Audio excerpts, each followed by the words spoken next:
The arrival of North Korean forces is a major escalation after more than 2 years of war. North Korea has sent more than 10,000 troops to fight with Russia in Kursk. These troops are wearing Russian uniforms and have been equipped by Moscow. Moscow had supplied the North Korean forces with machine guns, sniper rifles, anti-tank missiles, and rocket-propelled grenades. Russia has been training the North Koreans in artillery fire, basic infantry tactics, and, critically, trench clearing.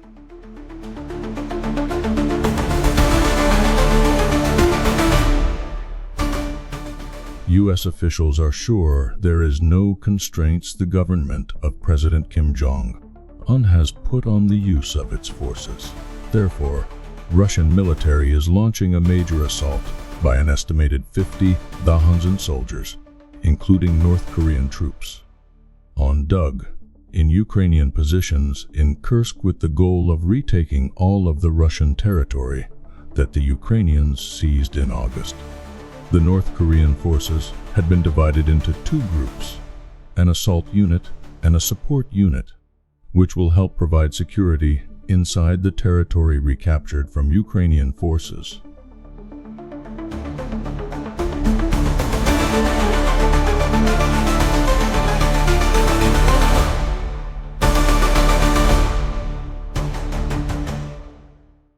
North Korea has a large army but, unlike Russia, has not been involved in ground combat for decades.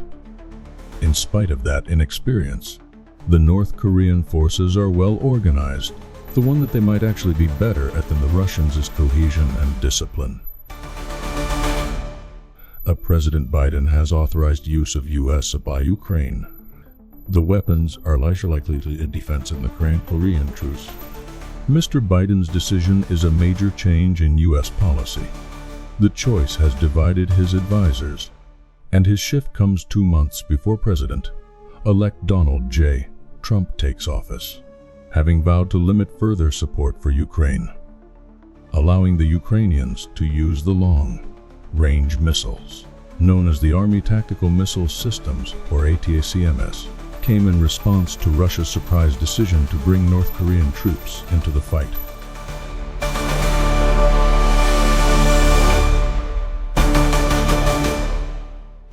President Volodymyr Zelensky did not confirm or permission, lifting the restrictions of the Russian.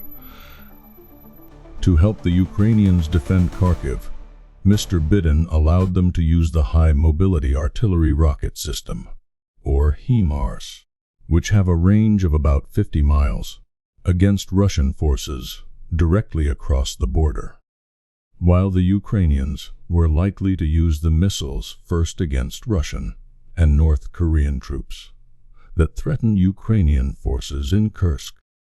Mr. Biden could authorize them to use the weapons elsewhere. The Russian military is launching a major assault by an estimated 50,000 soldiers, including North Korean troops, on Dug in Ukrainian positions in Kursk with the goal of retaking all of the Russian territory that the Ukrainians seized in August.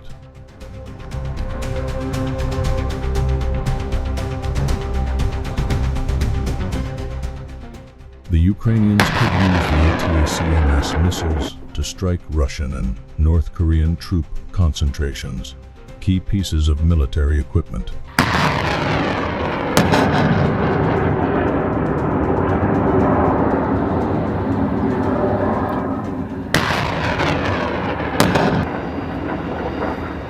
Logistics nodes, ammunition depots, and supply lines deep inside Russia. Americans do not expect the shift to fundamentally alter the course of the war, one of the goals of the policy change. It is to send a message to the North Koreans that their forces are vulnerable and that they should not send more of them.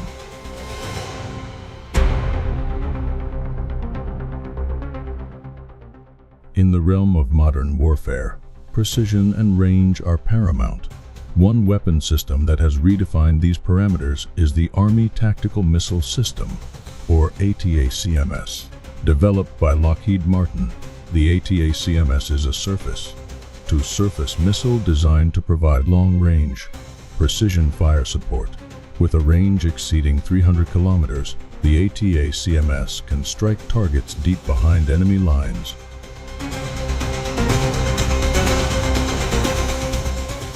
Making it a potent tool for both offensive and defensive operations.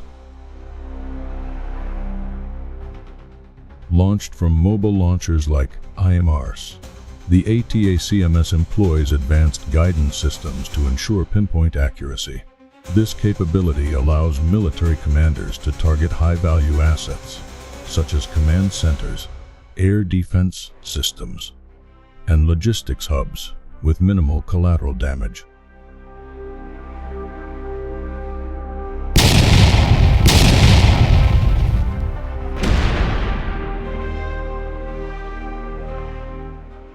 Ukraine successfully modified the M270 multiple launch rocket system MLRS to launch made MGM-140 Army Tactical Missile System ATACMS missiles. The M270 shows, depending on the different ammunition performance different and ammunition it is equipped with. Compared with the M142 High Mobility Artillery Rocket System, HIMARS, which can only launch one ATACMS missile, the M270 can launch two ATACMS missiles at the same time. Its tracked chassis design allows it to move freely in rough terrain. The M270 has undergone software and hardware modifications and can directly launch ATACMS missiles without additional adjustments. These M270s are equipped with the Enhanced Fire Control System, EFCSA, and new GPS navigation and communication systems.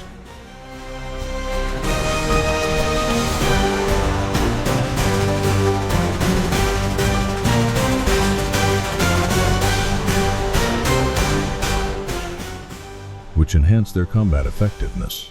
Ukraine's successful modification of the M270 and launch of ATACMS missiles is undoubtedly a powerful counterattack against Russia's aggressions and also demonstrates progress in military technology. The Biden administration has for months refused to authorize Ukraine to strike Russian territory with long-range missiles because of concerns about escalating the conflict. Russian President Vladimir Putin has warned that if Western weapons are allowed to be used in attacks on Russian territory, Moscow will view this as a direct participation of North Atlantic Treaty Organization in NATO countries in the war in Ukraine. Russia has drawn red lines before. Some of these red lines have been crossed, including the provision of modern Ukrainian combat vehicles and jet fighters. But this has not led to a direct war between Russia and NATO.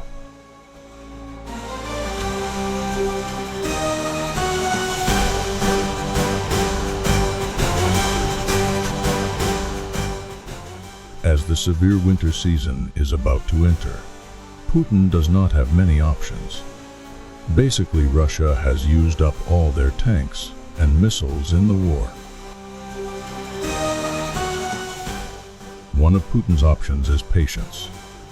As long as it lasts through January next year, Trump takes office, ends military aid to Ukraine, and forces Zelensky to surrender unconditionally, it can be regarded as a complete victory for Russia. However, if Biden's strategy results in massive losses in Russia's arms inventory and heavy casualties in the North Korean army,